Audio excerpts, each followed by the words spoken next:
Foundation থেকে একটা form দেয়া হচ্ছে, এই ফর্মটা পূরণ করে যেই হসপিটালে চিকিৎসা নিয়েছেন ওই হসপিটালের ডক্টর কর্তৃক সত্যায়িত, মানে তার সাইন থাকবে এবং একটা সিল থাকবে এক। দ্বিতীয়ত, যেই হসপিটালে চিকিৎসা নিয়েছেন হয় ভর্তির ফর্ম অথবা ছাড়পত্র, দুইটার যে কোনো একটাতে ওই হসপিটালের ডক্টর কর্তৃক সিল এবং সিগনেচার মানে সত্যায়িত, এই দুইটা জিনিস লাগবে। ভাই হয়েছেন উনি, যদি বাচ্চা হয়ে থাকে ছোট পারে, যে কারো এখন জন্ম নিবন্ধন কার্ড আছে, সো নমিনির জন্ম নিবন্ধন কার্ড লাগবে আমাদের, ওইটার ফটোকপিটা লাগবে। এই তিনটা কাগজ ওই এনআইডি কার্ডের বা জন্ম নিবন্ধন কার্ড দিয়ে আমার বিকাশ অ্যাকাউন্টটা খোলা থাকতে হবে। এইটুকু কাগজ যদি আমাদের জায়গা থেকে থাকে তাহলে আমরা আহতদেরকেও আমরা ফান্ড দিয়ে দিতে পারি, এখান থেকে ভেরিফাইড করে দেই, শহীদদেরকে ভেরিফাইড করে দেই। দয়া করে এই কাগজগুলো আপনারা হয় আমাদের এখানে দিয়ে দিলে আর কোথাও যেতে হবে না, সিভিল সার্জন অফিসেও না, জেলা প্রশাসনের কাছেও না, এমআইএসে না, কোথাও না, আমাদেরকে দিবেন, আমরা ভেরিফাইড করে ফেলবো। যদি নির্দিষ্ট উপজেলা প্রশাসন, জেলা প্রশাসন, সিভিল সার্জন দিতে চান, এখন এটা হয়ে গিয়েছে, তারাও সরাসরি এমআইএসে পাঠায় এবং এটা এক সপ্তাহের মধ্যে এখন ভেরিফাইড হওয়ার প্রসেস হয়ে গিয়েছে। কাইন্ডলি এইটুকু ফলো করে আমাদেরকে সহযোগিতা করতে হবে। শহীদ পরিবারের আমাদের ভেরিফিকেশন হওয়ার জন্য প্রয়োজনীয় ডকুমেন্টস, এক, এমআইএসে আমাদের তার তথ্যটা একটু থাকতে হবে, যদি না থাকে আমাদের এখানে কোন কাগজগুলো দিলে আমরা এখন ইনপুট দিয়ে দিতে পারবো, কারণ এমআইএসের একজন আমাদের এখানে কাজ করে। শহীদ পরিবারের জন্য আমার ডেথ সার্টিফিকেট লাগবে, যদি ডেথ সার্টিফিকেট না থাকে স্থানীয় প্রশাসনের যে কোনো অফিস বা অফিসের কর্মকর্তার মাধ্যমে একটা প্রত্যয়নপত্র লাগবে, যেখানে লেখা থাকবে তিনি ওই এলাকার স্থায়ী বাসিন্দা, তিনি এই অভ্যুত্থানের, হয় ডেথ সার্টিফিকেট অথবা প্রত্যয়নপত্র, দুইটার একটা জিনিস লাগবে। দ্বিতীয়ত, আমার শহীদ ভাই বা বোনের এনআইডি কার্ড অথবা বার্থ রেজিস্ট্রেশন কার্ডের ফটোকপিটা লাগবে। তৃতীয়ত, যিনি নমিনি হবেন তার এনআইডি কার্ড কিংবা বার্থ রেজিস্ট্রেশন কার্ডের ফটোকপি লাগবে। এক্ষেত্রে যদি সন্তান হয়, শুধু বাবা মা থাকে, তাহলে বাবারটা হলেই হবে নমিনি হিসেবে বা বাবা মায়েরটা। আর যদি এমন হয় সন্তান, বাবা মা আছে, ওয়াইফও আছে, তখন বাবা মা ওয়াইফ তিনজনেরই এনআইডি কার্ড অথবা জন্ম নিবন্ধন কার্ড লাগবে। এই তিনটা জিনিস, নমিনির এনআইডি কার্ড বা জন্ম নিবন্ধন কার্ড, বা ডেথ সার্টিফিকেট অথবা প্রত্যয়নপত্র, আর যিনি শহীদ হয়েছেন তার এনআইডি কার্ড অথবা জন্ম নিবন্ধন কার্ড। শহীদের ফাউন্ডেশন থেকে ভেরিফিকেশন হওয়ার জন্য মাত্র তিনটা জিনিস। আহতদের কথা বলি, বসুন্ধরা টিস্যুতে ছাড়ের ছড়াছড়ি।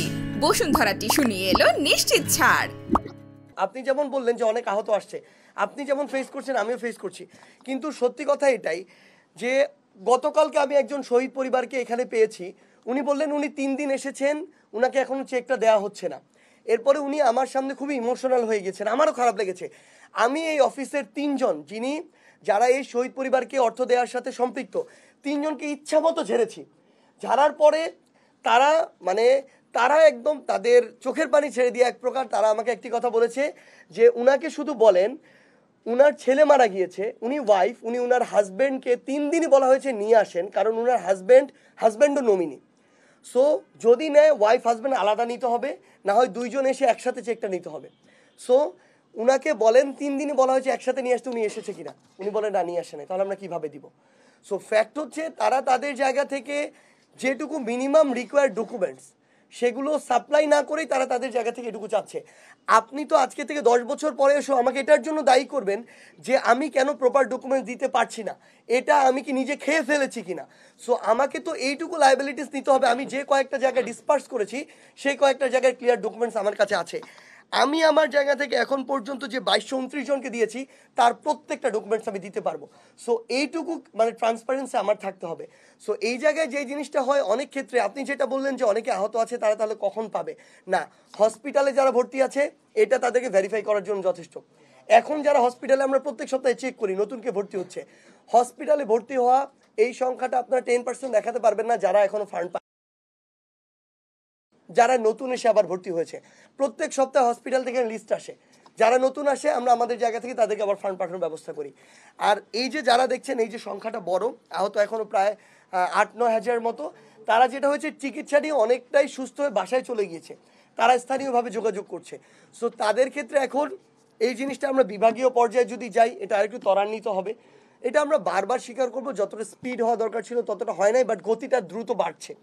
সো বিভাগীয় অফিসটা যদি এই মাসে হয় গতিটা বাড়বে, MIS যদি তাদের জায়গা থেকে জাস্ট আমাদের বলেছে এই সপ্তাহের মধ্যে গ্যাজেট তারা প্রকাশ করবে, তাহলে আমরা আমাদের জায়গা থেকে একটা মানে দ্রুত গতি পাবো। আর আমাদের জায়গা থেকে অলরেডি আমাদের অফিসের সেট আপ এখন রেডি। আমরা 7 তারিখের মধ্যে নতুন আরেকটা অফিস পাচ্ছি, ডাবল হবে আমাদের প্লেস। সো আমাদের জনবল তখন ডাবল হয়ে যাবে, আশা করি এই সমস্যাগুলো তখন কমে আসবে। না না, আমরা সকল আহতকে করব, সকল আহত যারা ওই আমাদের আন্দোলনে অভ্যুত্থানে আহত হয়েছে সকলকে আমরা সহযোগিতা করব। কিন্তু আমরা অলরেডি বলেছি আমরা এটা ক্যাটাগরাইজ করব, 3 থেকে 4টা ক্যাটাগরি করব, এবং যাদের সারা জীবন সহযোগিতা করার প্রয়োজন হবে তাদেরকে সারা জীবন সহযোগিতা করব। না এখানে আরেকটা আরেকটা কথা বলি এখানে একটু, এটা আমি নিজে এটা হচ্ছে মানে ফেস করেছি, এটা শুধু একজন কর্মচারী ফেস করেছে এটা না, আমিও ফেস করেছি। এটা ট্রু, আমাদের চোখে পড়েছে কয়েকজন, আমরা এটা নিয়ে বারবার কথা বলেছি এবং এটা পর্যন্ত বলা হয়েছে যে এখানে যদি ফার্দার এরকম আমরা আমাদের চোখে এরকম পড়ে যে অযৌক্তিক কারণে শুধু আমরা কেউ মেজাজ হারিয়ে ফেলি, তাহলে এই অফিসার তার কাজ করার প্রয়োজন নেই। কারণ এই অফিসের এনভায়রনমেন্ট 8-10টা অফিসের এনভায়রনমেন্টের মতো না। এখানে 8-10 জন সাধারণ মানুষ আসে না, এখানে যারা আসে সবাই এই অভ্যুত্থানের আহত যোদ্ধা, না হয় শহীদ পরিবারের কেউ। তারা ভিতরের যে শূন্যতা নিয়ে এখানে আসে, আপনারা যারা কাজ করেন আপনাদের সবার মধ্যে একই অনুভূতি নাই। এই কারণে আমরা এখন এই যে আমাদের এখানে শহীদ বাবা রয়েছেন, শহীদ ভাই রয়েছেন, তারা কিন্তু রেগুলার এখন অফিসে আসেন, তারা আমাদের এই জেনারেল কমিটির সদস্য এবং তারা এই বিষয়গুলো পর্যবেক্ষণ করেন। তবে এখানে একটা বিষয় রয়েছে আপা, অনেকেই এখানে আসেন, আমরা সাংবাদিক বন্ধু 2-1 বলি আমার চোখে পড়েছে, আবার আহত কিছু যোদ্ধা বলি বা শহীদ পরিবার কিছু বলি, তারা এটা নিয়েই আসেন যে তারা তাদের রাগ এবং ক্ষোভের এখানে একটা উদ্গীরণ করবেন। আগে থেকেই তাদের ভিতরে একটা রিজিড একটা চিন্তা ভাবনা আছে যে হয়তো এই একটা ইনজাস্টিস হচ্ছে, এই কারণে মনে লেন্দি করা হচ্ছে ইচ্ছাকৃতভাবে, এরকম একটা রিজিড তথ্য থাকে। কিন্তু এখানে এসে আপনারা দেখেন ওনাদের সাথে কথা বললে বুঝতে পারবেন, আমরা ফেস করেছি, ওনারাও ফেস করেছে। আহত যোদ্ধাও কিছু আমরা এরকম পেয়েছি, শহীদ পরিবার যেমন গতকালকে। আমরা আপু একটা জিনিস দেখি, একটা জিনিস বলি, এই প্রশ্নগুলা একজন আমার আহত যোদ্ধা যিনি আছেন, যিনি শহীদ পরিবার আছেন, তার এই ক্ষোভগুলো আমরা এখানে এসে এগুলো অ্যাবজর্ব করতে আমরা রেডি। আমাদের যারা কর্মচারী তারাও এরপর থেকে এখানকার এমপ্লয়ি অ্যাবজর্ব করবে, না করতে পারলে তার এখানে জব করার প্রয়োজন, এটা ঘোষণা দেওয়া হয়েছে।